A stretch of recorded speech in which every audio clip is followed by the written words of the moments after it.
The Alt Goes Mainstream podcast is brought to you by Juniper Square. What if managing private equity, venture, and real estate funds could be seamless and scalable? Meet Juniper Square, the fund operations partner to over 2,000 private market GPs worldwide. Juniper Square gives GPs the connected software, data, and fund administration services needed for modern private markets. No matter how ambitious your next raise is, how many investors you manage, and how complex your investment vehicles are, Juniper Square empowers GPs to raise capital faster, reduce operational risk, and deliver a world-class investor experience. And with JunieAI, Juniper Square's enterprise-grade AI built for private markets, GPs can truly and finally unlock the power of AI to work smarter, move faster, and focus on relationships and returns. Scale your business, not your operational burdens and costs. Visit junipersquare.com/AGM today to learn more. Everybody gets a piece, we're going mainstream. Everybody's gonna eat, we're going mainstream. All my family is sing. See you on Main Street, we're going mainstream. From Wall Street to Melrose Avenue, We're going mainstream. venture capitalists to athletes to We're going creators mainstream. to the person who's collected trading cards We're going mainstream. in a collision of culture and finance. We're going mainstream. Alex, welcome to the Alt Goes Mainstream podcast. Thanks for having me, Michael. I'm a big fan. Oh, I appreciate it. Well, big fan of what you all are doing. Ton of exciting things happening with Juniper Square. Fresh off a new fundraise, the launch of JuniAI. There's so much to get into. First, let's rewind the clock, though. You have a pretty interesting story of how you ended up starting Juniper Square. So would love to hear that. And I think that'll help us unpack all the different things that you built at Juniper Square. Sure. Well, my kind of origin story on starting the company, and just in case your listeners don't know what we do, we like to call ourselves a fund operations partner to GPs. So we help them with fund administration services. We help them with technology to help run and operate their funds, raise and manage capital, and we help them with data. We manage their data, get insights out of it. And we serve now almost 2,500 GPs across all asset classes. And we've been doing this for 11 or 12 years now. And the origin story for the company was my own experience as an LP, naively starting to invest in private markets back in 2013. So Juniper Square is actually my third startup. First one was like a total wipeout. I learned all kinds of things not to do. But the first two were in clean tech, were challenging market from like 08 to 2011, 2012. And the second one did okay. It did well enough that for the first time I had a little bit of money to invest in. I started investing in some venture funds that were run by friends and some real estate funds and deals. And not being from the world of private markets, I just assumed that I was going to have an investing experience that was similar to what I was used to from the public markets. I was going to be like Charles Schwab, or now we have Robinhood. And so I naturally just kind of thought somebody's going to send me a link to something. I'm going to go through this account setup process. I'm going to, link my bank account, and, then I will be an investor in this fund. And instead, they sent a FedEx truck to my house with, no joke, like a 2-inch stack of paperwork that required me to go find a notary and get notarized. And I just thought, this is 2013. I could do everything online. I could do my healthcare online, buy a pair of shoes online. And it seemed to me that I wasn't sure if it was going to take 10 years, 20 years, or 30 years. But the world of private markets was going to come online. It was going to become digital. It's going to become connected. The record of ownership was going to become digitally instantiated. And it was going to come to look like the public markets. And I just became really interested in that problem. And I wanted to help catalyze that change. And we started Juniper Square to do that with a focus on the GP. So we've always been very, very focused on the GP. They run the funds, they raise the money, they make the technology choices, they are responsible for the data. And so we've really focused on that customer since the beginning of the company, even though we also serve 600,000 LPs. I think there's a lot of interesting things in what you just said, but one thing that jumps out is totally understand your focus on the GP, but you as an LP, not coming from private markets, what do you think that perspective gave you in terms of thinking through how to build the the right experience to help GPs serve LPs well? Well, I think when you are not an expert, you are naive. And sometimes that naivete is costly. You don't know all the good reasons that something hasn't been done. But sometimes that naivete is very beneficial because many of the reasons that something hasn't been done before are dumb, bad, or outdated reasons. And when we started the company, we spent a lot of time trying to answer the question, why had this not been solved already? Computers have been around for a long time. The cloud had been around for a number of years at that point. And so if it's an easy problem to solve, it should be solved. And the time we started the company, the Jobs Act was passed, and there was a ton of companies that were doing crowdfunding, going straight to crowdfunding. It seemed like the smart money was like, that's the way the industry is going to become digitized. And pretty quickly, we pierced through that veil and no, there's all kinds of adverse selection problems. The TAM of self-directed retail to individual investments in private markets is really small. It's really hard to reach. And there are a whole bunch of reasons so it wasn't going to work. And so we were able to narrow in on, okay, we're going to have to basically get the industry out of spreadsheets and get it connected, get into a digital system. To do that, the route goes through the GP. But we were able to always come at it from the perspective of how do you deliver a compelling LP experience? Because that is what the origin, we weren't experts at being a GP, but we were experts at just being consumers. And my co-founders, Adam and Jonas, Adam was a co-founder of Nextdoor, which is a successful, now public consumer company. So we're able to have this kind of consumer mindset as we came up to speed on all of the nuance and kind of like, esoteria of private markets, the world of private markets. How did GPs react early on? Were the GPs that you worked with in the early days, were they receptive to this? And did they think that this would be something that would enhance their business? Or were they relatively skeptical that technology could create a much better post-investment experience for them and their LPs? Yeah, it was a mix of both. I think that we started in the real estate vertical, and we could talk about why. Though we chose to, even though this is a problem that affects all private markets GPs, we chose to focus on real estate initially.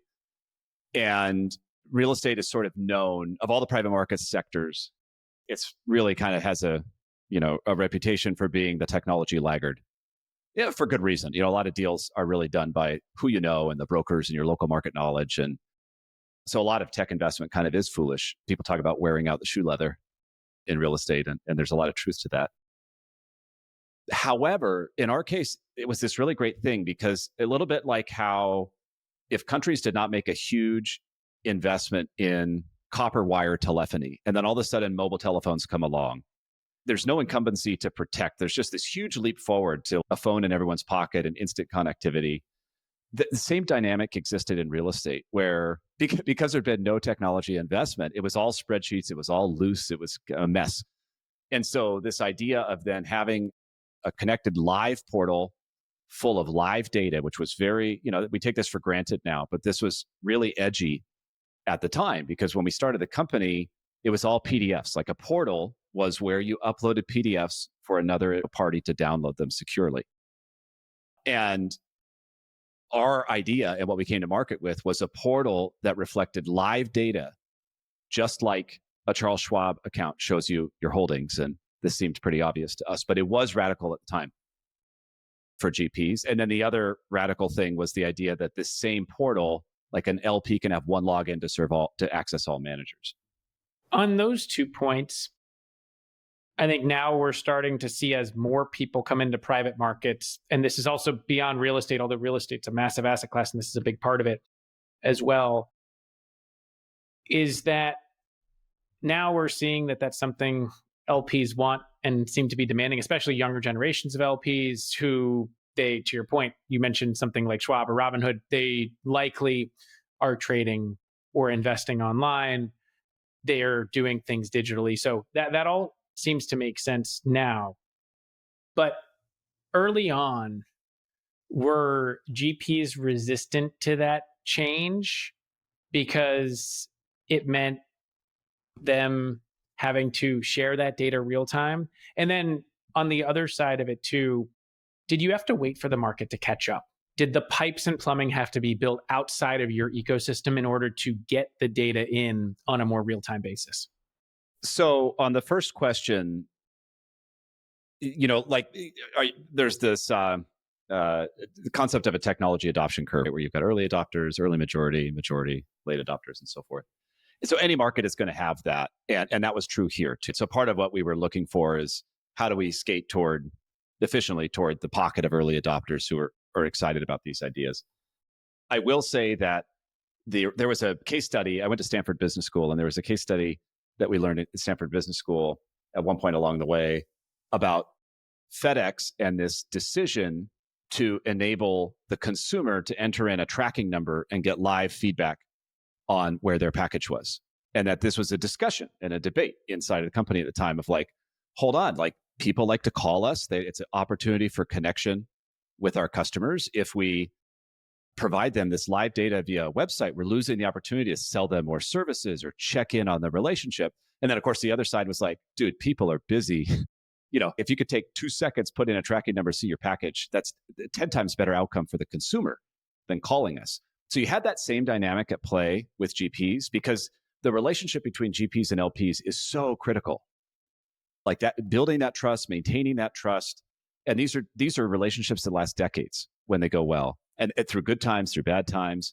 And so the prevailing, I would say, reticence was this idea that if I provide digital access to data to my LPs, is that going to then get in the way of my relationship? Are they not going to call me for the tracking number? And we just made a bet that, okay, hold on. He's going to want the same thing that consumers do with packaging, which is if it's something really simple, like where's my K1 for this investment? How much did I invest again? What was that capital call last? Like nobody wants to pick up the phone and, and what it actually does is if you have this investment in technology that takes care of this like administrative burden in the relationship, it frees the GP's resources up to have a more engaged, like higher level, more important investment in the actual relationship, in the actual stuff that matters, not like, tracking down some detail from a fund. So if you think about what we do at the highest level, a fund owns assets and then it's buying those assets, developing them, doing whatever it's doing, hopefully selling them for more than they bought them for. And then there's an economic logic for how the proceeds are split between the GPs and the LPs. And then there's a lot of stuff you have to do along the way, like taxes and compliance and so forth. And so we have to take data in from property managers in real estate, at the like companies like Juniper Square reporting to their venture investors, let's say. We take data in from things like bank transactions. So what happened in the period? Then we have to perform a bunch of operations on that data. And then we have to transform it and take it and move it places like to payments rails or to a portal for reporting or PDFs or so forth. And one of the challenges in private markets, unlike the public markets, is that there really are very few agreed upon standards for data or for reporting. Every GP does it differently.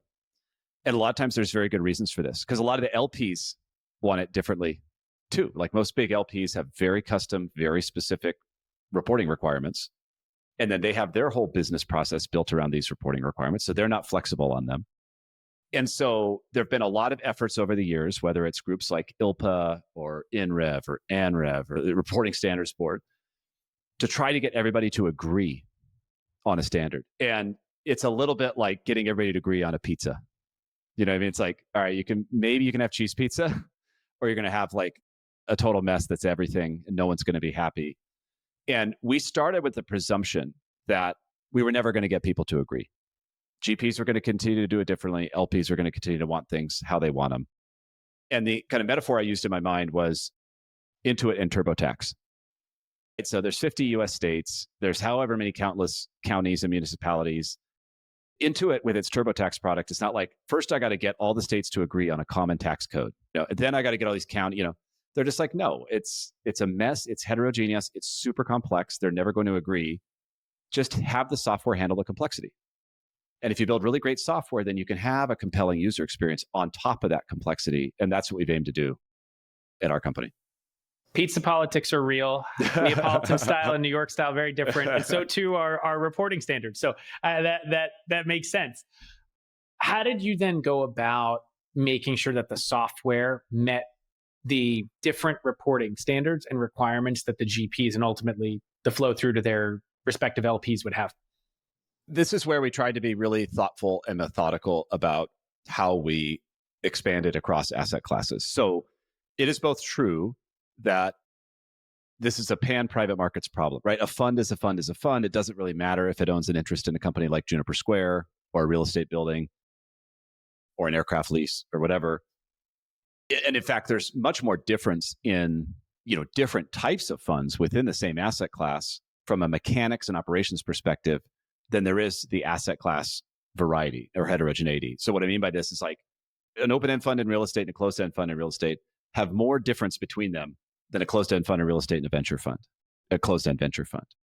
And so we tried to be really thoughtful about marrying our go-to-market expansion and customer growth with our product roadmap, right? So we started out with closed-end funds only. Then we expanded to open-end funds, which is a totally different kind of accounting ball of wax and a lot of different workflow. And we started out real estate only. And then we expanded into venture and crypto and private equity and other real asset classes. And now private credit's a big focus for us. And so it was this very kind of like intentional and thoughtful and restrained pairing of adding customers that were going to stress our product roadmap, right? In a concentrated way so that we weren't trying to onboard at the same time 10 different types of managers from 10 different asset classes, but rather, okay, now it's 10 venture managers and what's different about venture from real estate? Because the reality is, even within these asset classes, there's a lot of variety. Right? So how you think about multifamily and real estate is very different from industrial. It's very different from office development, very different from data center, et cetera. And that's sort of true across the board in the different sectors.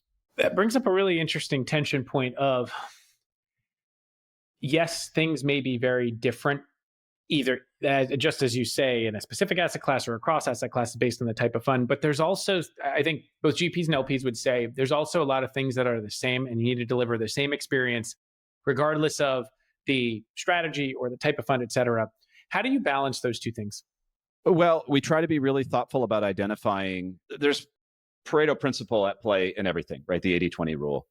There's power law in everything. And so there's power law and GP's requirements. And so we try to be, one of the benefits of having thousands of customers now across all the asset classes and across the world is that we're able to get and have a handle and a point of view on what is the 80% that's the same across everybody.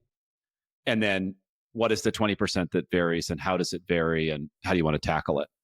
And in the early days, we accomplished that by being really customer driven. So we talked to 150 GPs and LPs. We had like structured, formal interviews with them, 150 before we wrote a single line of code.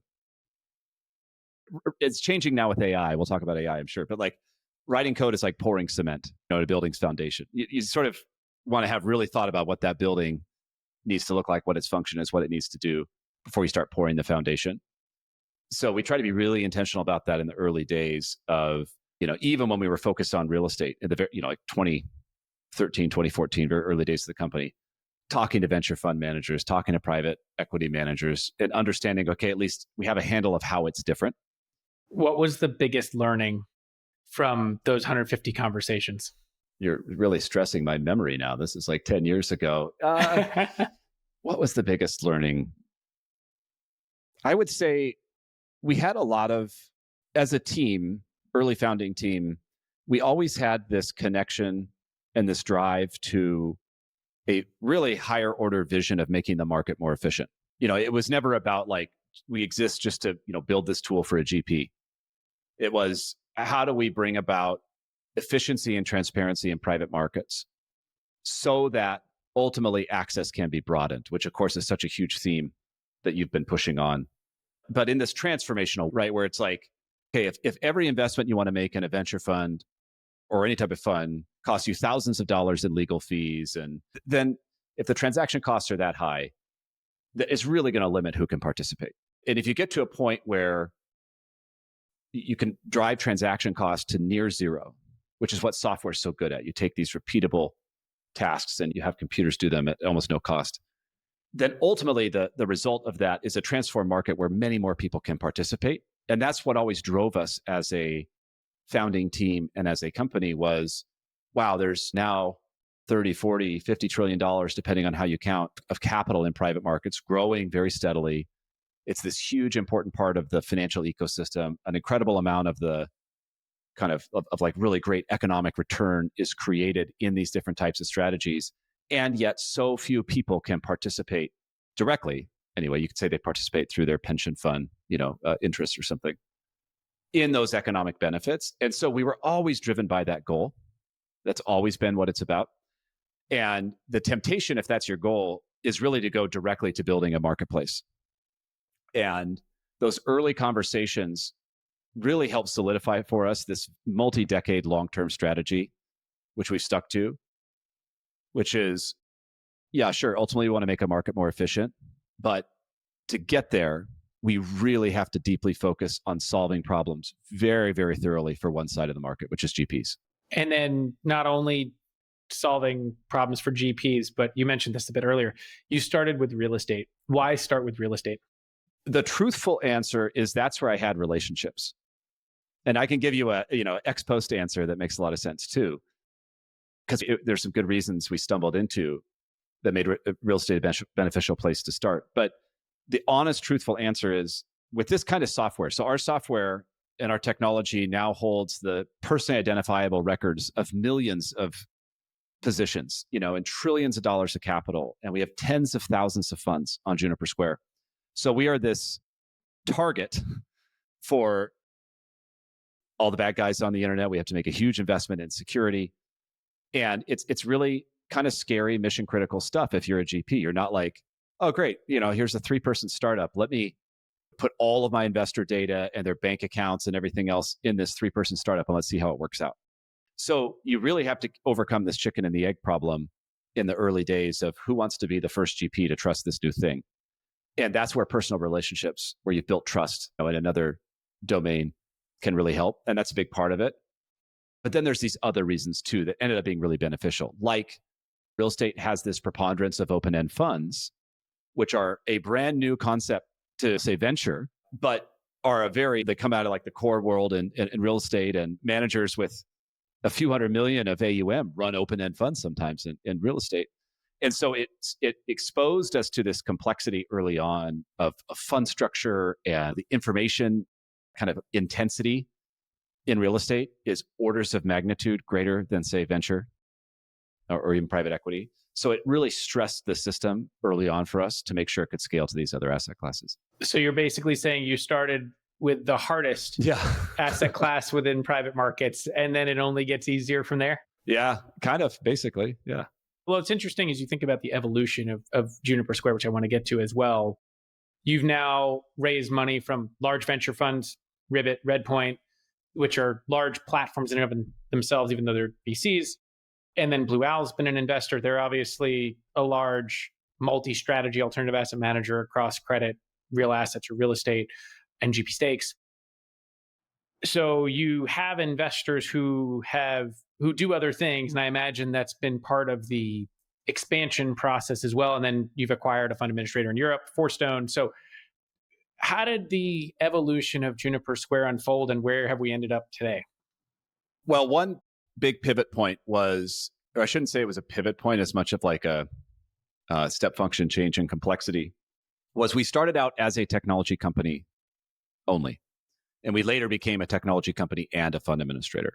If I'm being honest again, like most of the kind of twists and turns of the business I saw coming. So it's like pretty obvious that if we're successful, we'll eventually move into Europe and Asia and things like this. And it's pretty obvious we move into other asset classes. But what we thought naively at the time we founded the company, it's not like we understood fund administration pretty well for being as naive as we were at the time.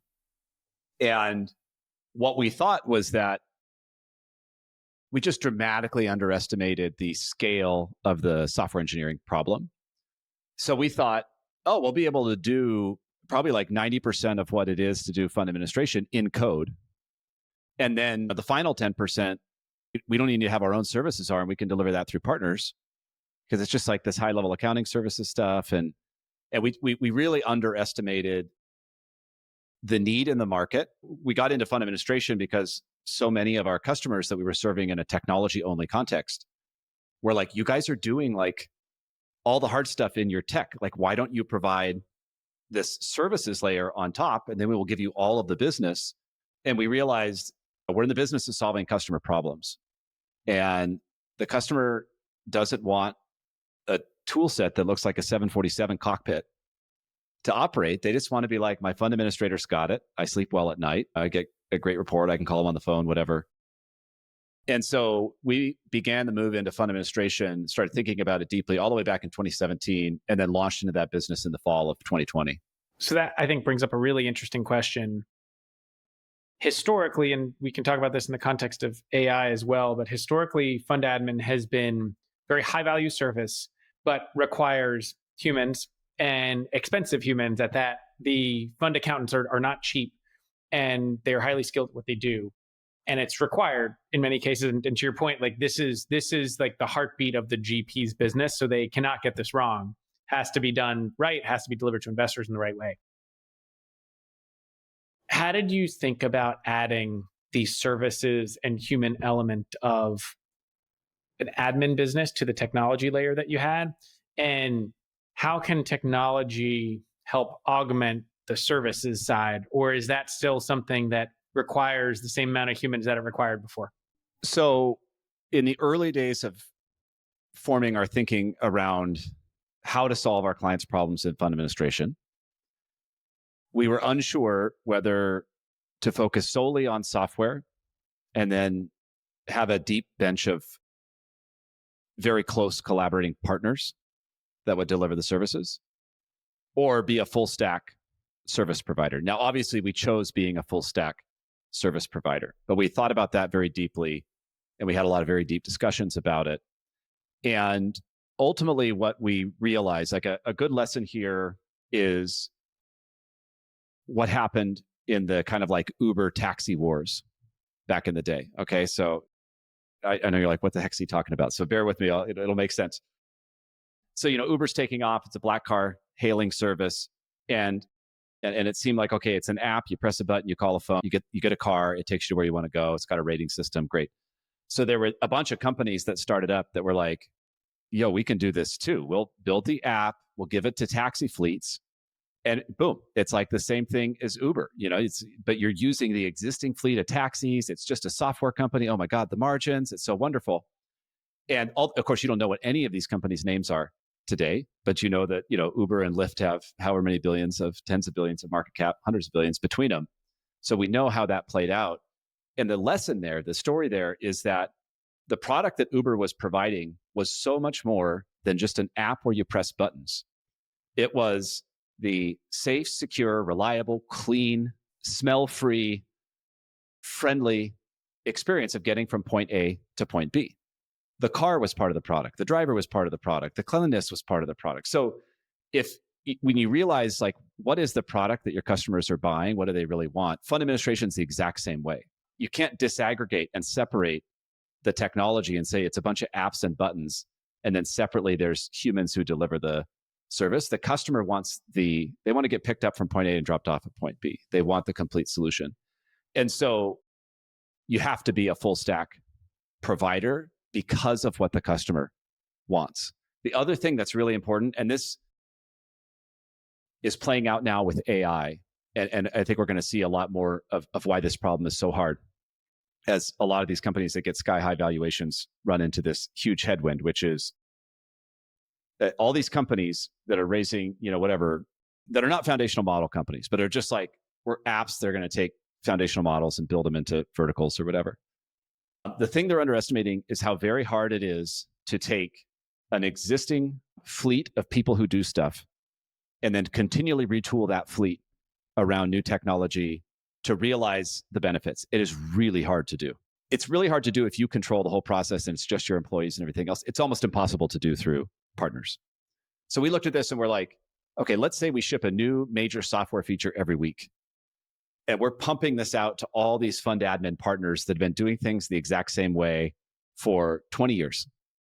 And we're like, hey guys, you adopt last week's feature? What about the week before that? What about the week before that? And none of these businesses are going to have the capacity to be continually retooling and reinventing themselves So it's really hard to do it through partners. You really have to pioneer and go direct and deliver a full service, full stack solution, because there's so much complexity in retooling the business around the new technology as you build it. It's very hard.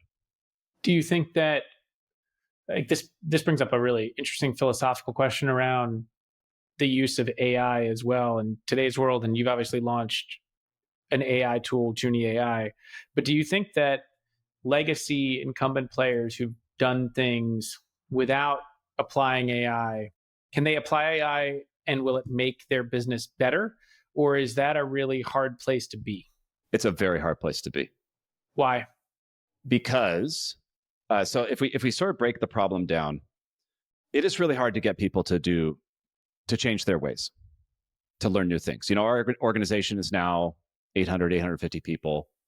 Any kind of organization at scale, people, especially like if you've been doing accounting for the last 20 years, you've really learned your craft, you've honed your skill, you're very, very good. And you're very busy. One of the things about the world of fund administration is the client demands are very, very high. The workload is very intense. The kind of cycle times are compressing, especially with this like shift to public. As more GPs get ready to be public, as you try to match public reporting requirements. What used to be like a lazy, let's take 45 days to close the books or whatever, people are like T+5. So you're working, you're a fund accountant and you're at your limit. You're working, 70 hours, 70 billable hours a week or whatever. You're taking a week of vacation a year. You're doing everything you can just to stay on top of your client demands. And this is a type of service where if you screw up, it's like being the kicker in the field goal. You know what I mean? It's like you're kicking field goals all day long and everybody's like, okay, good job. And you missed the one critical one and everybody's going to notice it. So it's sort of like the cost of mistakes are so high. So you're double checking your work, you're doing anything else. And now imagine that this person who's working 70 hours a week, who hasn't taken a vacation in 2 years, you're like, now what I need you to do is adopt buggy software that's not going to get things right all the time. Every time we do a new release, you're going to have to change how you work. It's going to make your maker checker and QA process and all that more complicated. And now you're going to work 90 hours a week instead of working 70 hours a week. But if you do this for multiple years, oh my gosh, there's this like, panacea of, AI powered productivity gains in your future. No way, right? So I think people really are not awake to this problem yet. And then also, let's realize that so much of the power of AI and technology automation in general is making employees more productive, which means you need fewer employees to do the same amount of work. Now, I'm a big believer in Jevons paradox, and the work is going to expand to fit the labor force that we have, provided people will retool and retrain. But now let's imagine that you're a fund administrator that's growing 5% a year. We're growing at like 60, 70% a year, but let's imagine you're growing 5% a year. Your business isn't growing fast enough. So to realize these productivity gains, you're going to be riffing employees, is shrinking the workforce. So now throw in the mix that in addition to working 70 hours a week and learning new tools, you're like, by the way, every 9 months, we do a reduction in force of 15%. Like anybody good is gone. They're going someplace else. So I think it's really tricky. I don't think people have their mind wrapped around what is going to be required to transform labor. And we've been at this since before AI. It's the same problem. AI makes it easier in some ways, but I can tell you it's really hard. What made you feel comfortable to launch JuniAI and do so in a way where it would give the employees you have, and also I'm sure customers as well, leverage from being able to use the tool? There were probably a few key moments. I would say the step toward reasoning was a big one. The model's ability to reason, to be able to teach the model how to think. It was probably the key unlock where I was like, oh, okay, I now see how we're going to be able to take this foundational technology and sort of verticalize it, build it into our business. And then I think understanding these models and how they work and sort of the probabilistic nature of next token prediction and sort of what they're doing, where, the AI model is, if you're saying the cat sat in It's looking at that string of tokens, those texts that you provided, and is predicting the cat sat on a mat, right? One question there to tie this back to something you said earlier, which is different GPs have different ways in which they'd like to report, and different LPs have different ways in which they'd like to receive that reporting. Based on what you just said about AI, are you able to help GPs tailor the way that they'd like to report to LPs because of what you just said? Yes, we are, but I think it's not really because of AI. So you're absolutely right that different GPs have different reporting requirements, different LPs have different reporting requirements.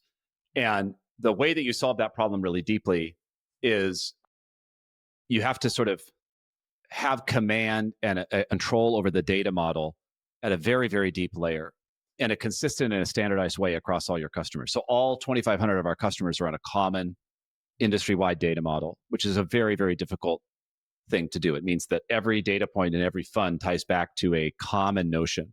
Like, okay, there's lots of different types of contributions, but these are all contributions, or lots of different types of distributions, but these are all distributions. And that's not the way, it's kind of a nuanced point, but almost no one in the industry is set up that way. No fund administrator is set up that way. No existing technology vendor, no GL provider is set up like this. Every customer is just their own unique zone, basically. So it makes it very, very hard to do things across the industry. So if you can kind of master the data at a very deep level, then what you can do is you can understand kind of endpoint requirements. This is how the GP requires it. This is how the LP requirements. And you could do the transformations necessary to deliver those outputs that they want. And you build a lot of software tooling along the way, like report builders and customizers, and you make the portal more customizable, et cetera. So AI in something like that is not like a magic pill that you take that makes that problem go away. Where it is helpful is really in the speed up of software development. Right? So one of the most obvious impactful areas where AI is having a transformation already today is in transforming how software is developed. And if you can take an existing team of 150 software engineers, and you can double their productivity, right? For that same level of investment and spend, you've now got a team of 300 software engineers. And so where it really helps is you are able to build more of these requirements and more of these types of features faster because of AI. But inherently, the foundational models themselves aren't some sort of panacea to a problem like that. How do you think about leveraging AI with what you're building at Juniper Square and specifically with JuniAI? We try to always start with a customer and work backwards. So what does our customer need? What is their problem? We obviously are guided by our mission, our vision of making the markets more efficient and transparent, making the private markets more efficient and transparent. And when we look at our customer requirements, we know that they care about accuracy a lot. It has to be right always. And the cost of being wrong is massive. So we can look at that requirement and we can say, okay, well, the foundational models and the probabilistic nature of next token prediction is a very poor fit. You ask a model 2 + 2, and it's like, oh, it's 5. 2 + 2, now it's 3. 2 + 2, now it's 4, right? And every time you run the prediction, you're getting a different probabilistic answer that's converging around 4, but it's not always 4. And that doesn't work for the customer. 2 + 2 always has to equal 4. So one key thing that we're solving with JuniAI is the accuracy requirement of financial reporting and customers. Another thing is that if the foundational models are trained on the public knowledge on the internet. Yeah, and now increasingly not just public knowledge, but hard to reach private knowledge too. So they're really good at understanding, like, tell me what we know about, whatever, the causes of World War II. Like, it's like, how many books have been written on that? And it's just like incredible corpus of knowledge to do all the pre-training on. And so they're very good at that type of problem. If you upload like all of the historical financials of a fund in all these different tables and structures and data structures and everything else, and you say to the AI, give me meaningful financial insight from this reporting, they will fail miserably, but they will also convince you that they'll hallucinate, they'll convince you. And if you're not paying attention, it will sound glorious. It'll sound like it knows what it's doing. It'll fail miserably. Is that getting better over time, or do you have confidence that that will get better and then you can start to use something like that? So two things will happen. It will get better because the models will continue to get better. Okay, so for a company like us, or a company like Juniper Square, obviously we don't build our own model, right? Like, and we use all the models. We use Gemini, we use Llama, we use ChatGPT, we use Claude a lot for our own coding from Anthropic. And so we take it as a given that there's, hundreds of trillions of dollars of CapEx investment at scale happening in the foundational models. And those are getting better at an accelerating compounding rate. So we take it as a design principle that it's just a period of time before the models will kind of be able to do anything if they have the right context. And so then the constraint is how do you actually feed the model the right context? And the right context lives in your application. It lives in the structure and the business logic. It lives in what the user is trying to do. So the role of companies like Juniper Square that are taking the foundational models and then extending them into vertical applications is to be able to feed the right context to these very, very powerful foundational models so that they can do stuff for the customer. And then it's to impose the requirements. Like, how do we ensure no hallucinations? How do we ensure accuracy all of the time? And then the last thing that's really important is to connect these foundational models to tools and workflow so they can actually do stuff. Right? So like in our industry, moving money around is a really high risk, high value, critical thing that we do. And tracking the movement of money and, so like payment rails, cash reconciliation, international wires, KYC, AML, and all the recipient. You have to build these complex rails. You have to connect into regulated bodies like SWIFT and to industry integrations like DTCC. The AI doesn't just like magically come out of the box with those requirements. So you have this extremely powerful, it's almost like having like Einstein as your intern. You know what I mean? But he's like super naive and he doesn't know what he should be working on, but you've got this incredible brain. So if you can tell Einstein what you need done and how to do it and give him the right tools, then he could do these amazing things. And so the role of a company like Juniper Square is to be that glue in between the customer's ultimate requirements and what the foundational models are capable of. On that point, how far do you think the industry will go in automating fund administration and the reporting and all the processes around delivering the right information and data to GPs and their investors? In the fullness of time, it will all be automated. What the foundational models have taught us is that there is structure to our language. So every word and how it relates to every other word in the language is a mathematical representation of language as an artifact. And so if you have a really big computer and you use this, gradient descent calculus on the pre-training, then you can sort of transform that neural network of all these words into, what we get in our ChatGPT and these models that we are familiar with. And that concept basically underpins all of our knowledge. All of our knowledge works the same way, right? Because our knowledge always gets expressed through language. And so literally everything that is knowledge work, which is everything that we do, that's not creativity, it's not coming up with new ideas in the shower, but everything that is patterned. I get this once a month, and then I do this, and then I send it over there once a month.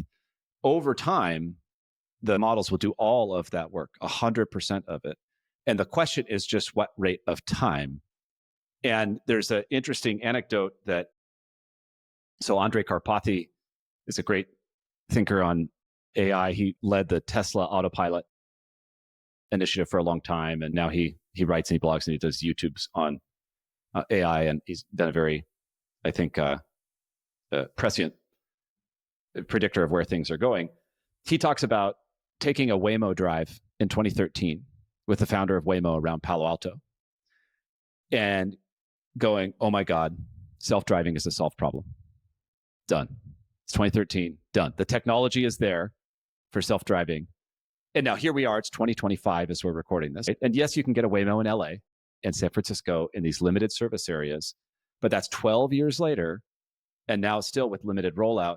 So the issue often is not a technology constraint. It's not what the foundational models are capable of.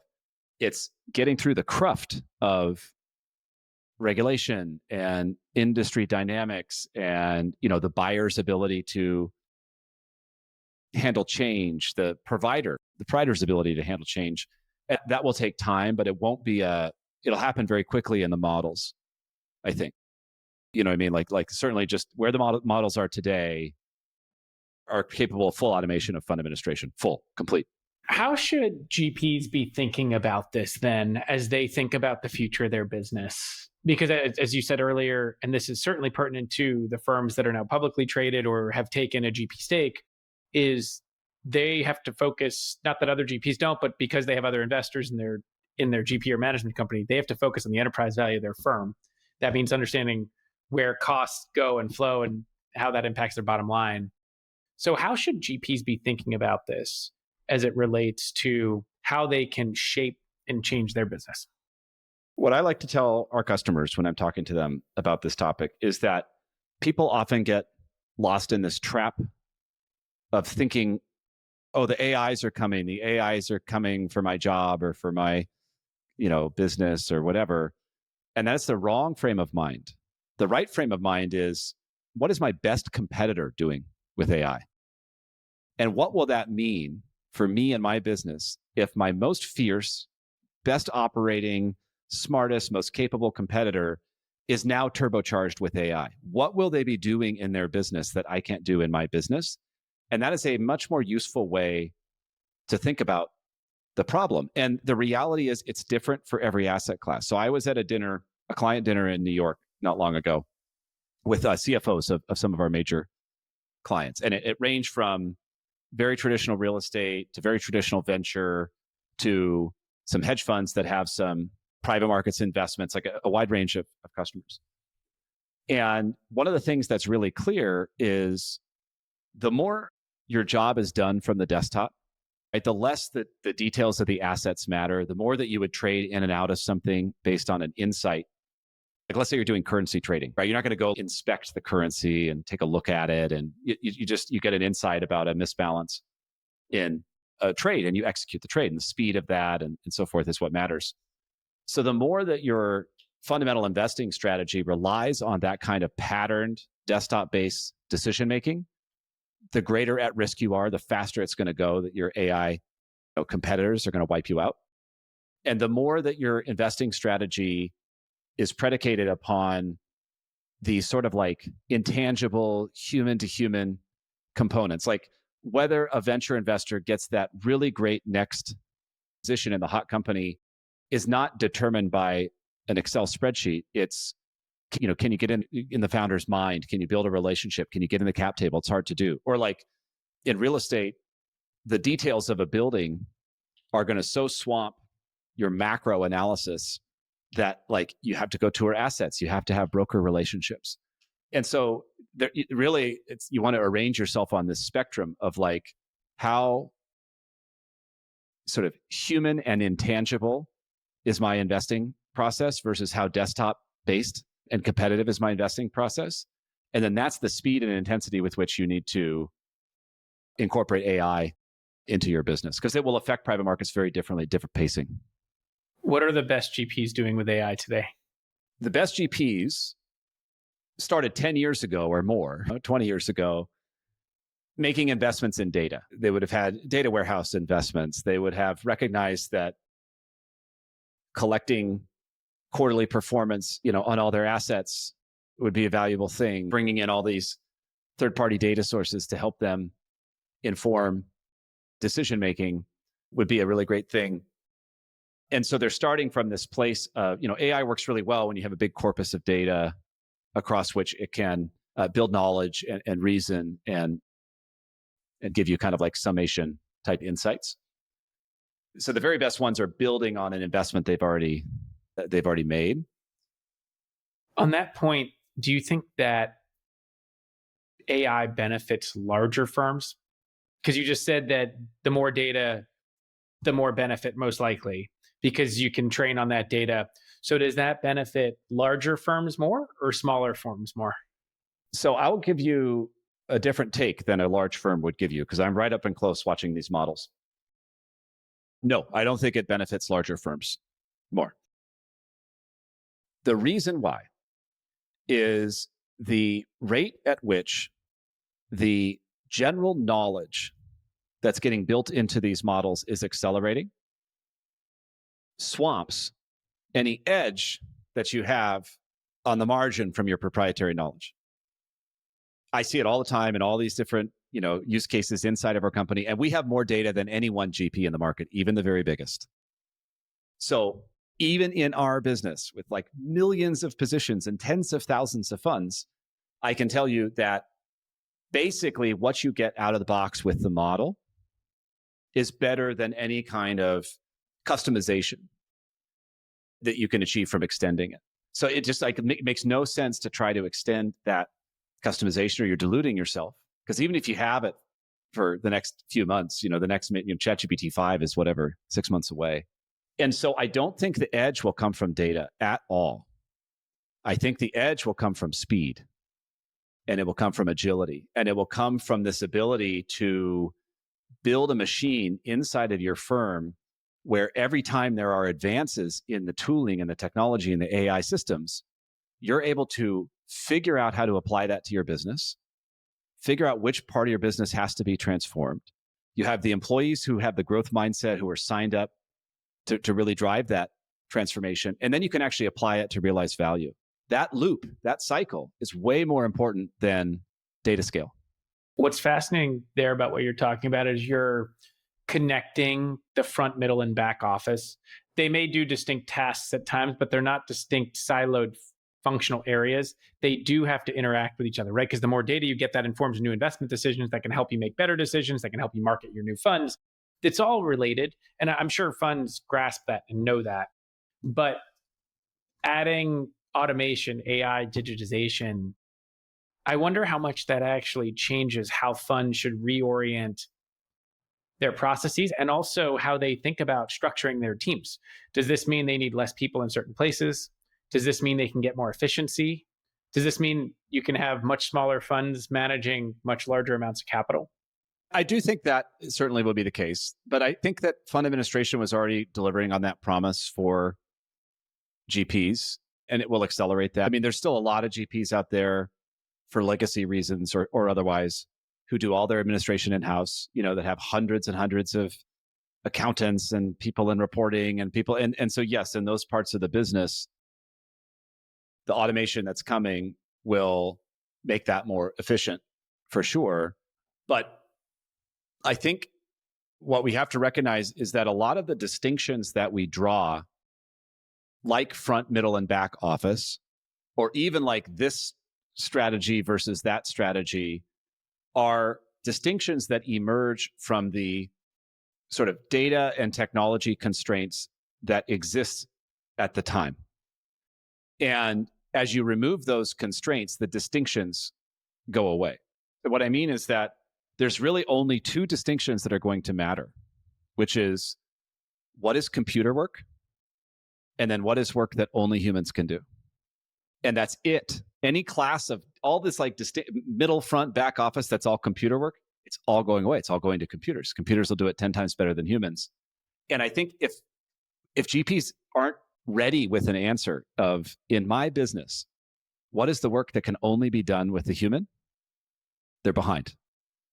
And that's the mindset that you need to develop. Relating that to fund admin, because you said a few things that really resonate and I think are really important, is that one, the GP-LP relationship is based on the foundations of trust. Trust comes from delivering what you say you're going to do and delivering the right numbers on time in the right format. Some of that can be done through technology and automation. Some obviously is interpersonal relationships. How do you think about balancing AI with the human element of delivering the right type of relationship and experience for both the GP and the LP? So to think about us as a fund administrator, one of the things that makes us different from a traditional fund administrator is we can do the fund administration, but then we can also solve problems for our customers in technology and in data. So we have these three legs of the stool when a traditional fund administrator only has one. that's a big part of what makes us different as a fund administrator.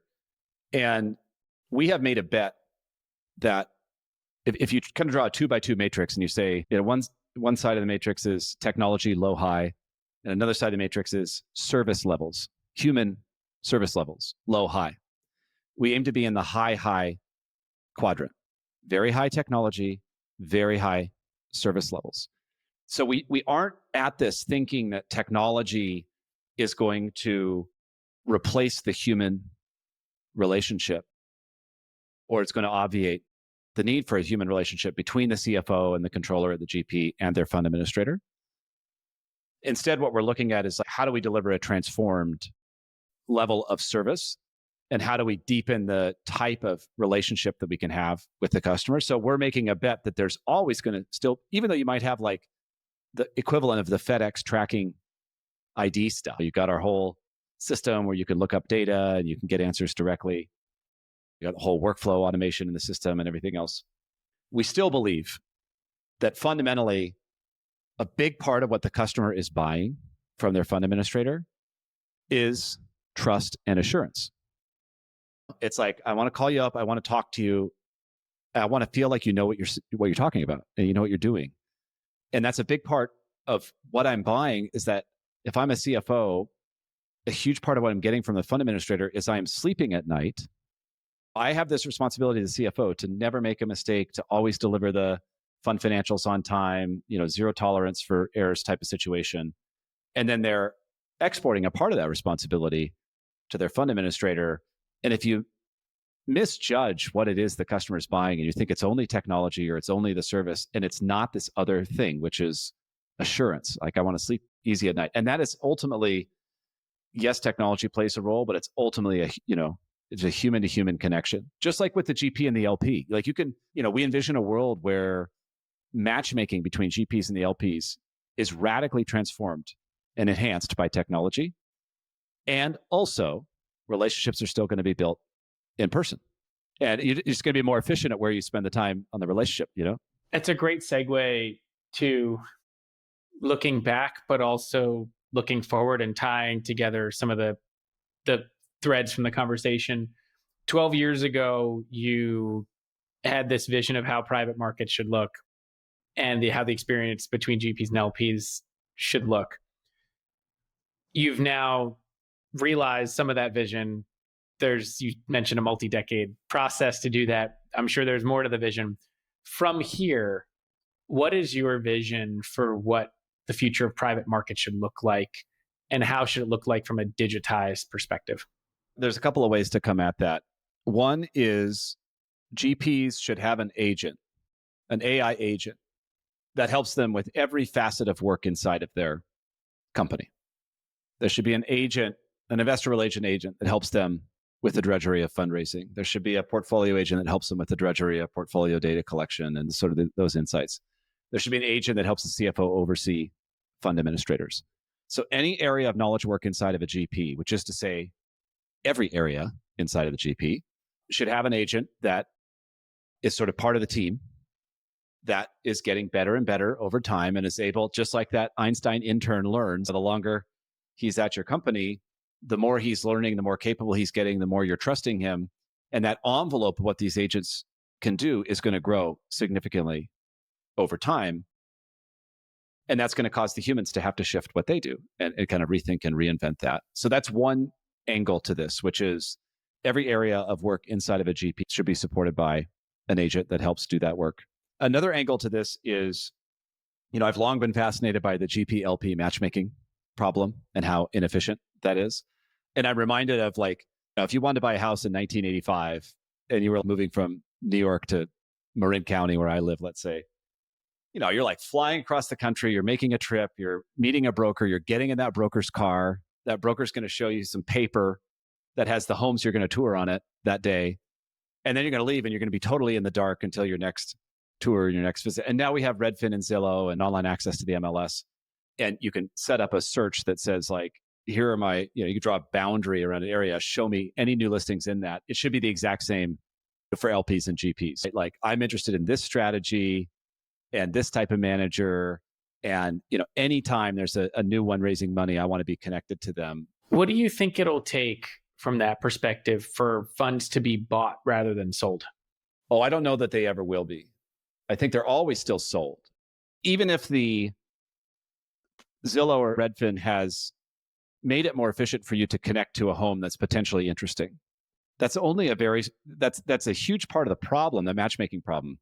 But then once you've identified there's a house that's interesting, the delta between it's interesting to I closed on the house is huge, and it's all done in person. You're touring the house and and it's going to be the same. Pretty much all financial products, I think, are sold, not bought. Even if you can make the connection between the prospective buyer and the seller more efficient, seller's still going to have to sell it. And I think that's everything you're talking about on your podcast and everything that we've seen our customers try to do with the wealth channel, everything that we've tried to help them do. That's been this obvious insight of, okay, you can't just put a product up on a shelf and expect people to come buy it. So it's really about solving the search problem so that ultimately the selling can be more efficient. And I do think AI will have a very transformative impact on that type of problem.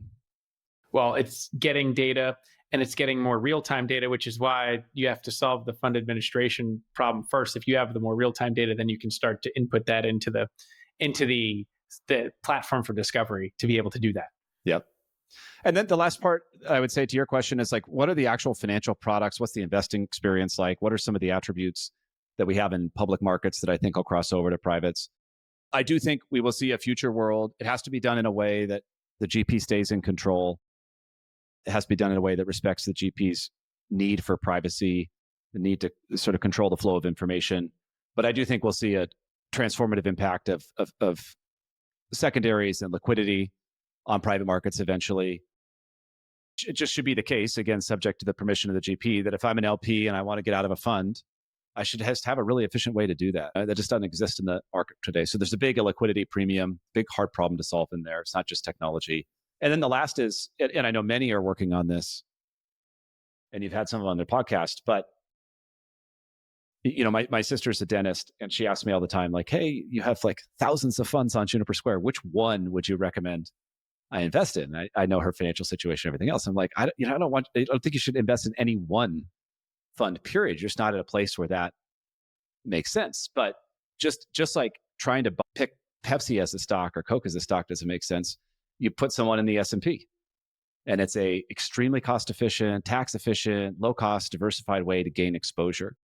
And we need a lot more of that, I think, in the industry. And many are working on it. I think we'll have a contribution that we can play over time. But ultimately, to me, the future, I don't see much reason, subject to some of the elements about private markets that are different, are the need to control information and keep things private, which is why they're private in the first place. I think it'll look a lot like the public markets in most respects. Cost of trading, access, technology, liquidity, diversified vehicles, so on and so forth.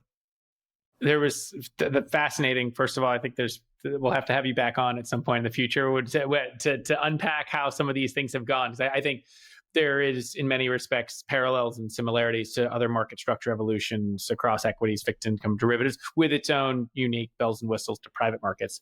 But there was something you said in your response that is a great segue to the last question I always love to ask everybody, which is, what is an investment in private markets or a category that you find most interesting or exciting going forward? You alluded to this. You have such an interesting purview on Juniper Square because you see so many funds, so many different types of funds, strategies, et cetera. Going forward in private markets, is there a favorite investment strategy or category that most excites you? I'm always really interested in the question of how do major technology changes impact how we work, where we live. So for me, I think the thing I'm most intellectually interested in is over the next decade time horizon, let's just say. If you take some of these trend lines and some of the things that we are on the front lines of working on at Juniper Square around applying AI into service industries like fund administration, legal profession, in software engineering, everywhere is going to get impacted by AI, just at different rates. What does the future society look like? And where are people working? What are they doing? What are like categories of space that we don't have yet today. I don't think a lot of people have the answers to this yet, but I think that is where I'm intellectually very curious. And I think we don't really have a good answer as a society yet for what are we going to do as humans. We built a whole society that's built around this idea that there's sort of like busy work that we can occupy ourselves with from 9 to 5, Monday through Friday. And that's going to go away. Again, it may be like the Waymo 2013 to 2025 thing, right? It may be, yeah, we get AGI in 2030 or something like this, or ASI, but it still takes a decade or two. But it's going to happen. It's going to happen within our lifetimes, and I think that's going to be hugely disruptive for the real estate sector. And I think anytime you have huge pockets of disruption like that, you have a lot of opportunity. So if I got the privilege of just like unlimited time for my intellectual interests as applied to investing, that would be one of them. I love it. Well, it ties together so many things that you've done. You understand real estate really well. You understand AI really well. You understand private markets really well. And that all came out today. This was such a fantastic and fascinating conversation. Congrats on the business you've built, on the next phase of the business. Thanks so much for coming on the show. This is a fantastic conversation. Yeah, keep it up, Michael. I'm a big fan of your pod and everything you're doing. So thanks for having me on. Appreciate it. Likewise. This was great. Thanks for listening to this episode of Alt Goes Mainstream. I hope you enjoyed it. You can read more about alts at my Substack, altgoesmainstream.substack.com. Thanks a lot and have a great day. We're going